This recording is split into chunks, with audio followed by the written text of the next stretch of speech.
गबर रे।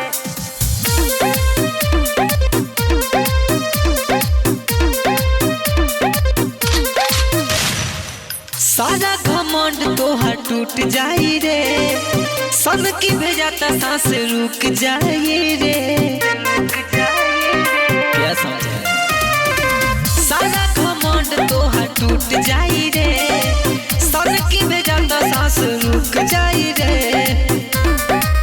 केहू से पूछ ली है सिर हाई बहबर रे, बुझ नहीं हमारा के आबर रे। काढ़ावा जिला के हई गबर रे, माटी में मिला देव तोरे कर रे। काढ़ावा जिला के हई गबर रे।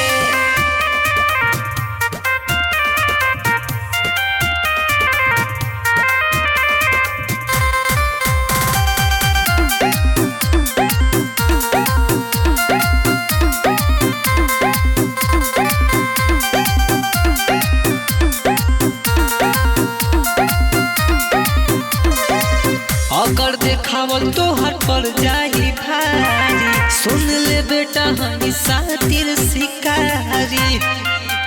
रंगदारी ते कहाँ अभी देखले बाड़े, बेटा ठीक से ना हमके निरखले बाड़े।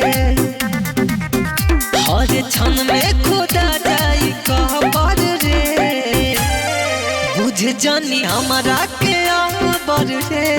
काढ़ावा जिला के हई गबर रे, माटी में मिला देव तोरे कर रे। काढ़ावा जिला के हई गबर रे।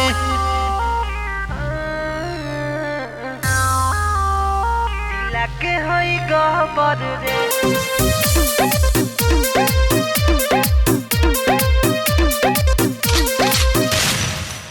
चलेला सुनिए ही जा हमारे रे शासन, संगे संगे घूमे ले पुलिस पर शासन।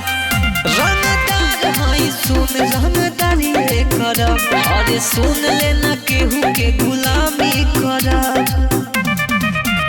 कर जाला नाम सुनते ही खबर रे, बुझ जानी हमारा के आबर रे। अपना जिला के हई गबर रे, माटी में मिला देव तोरे कर रे। अपना जिला के हई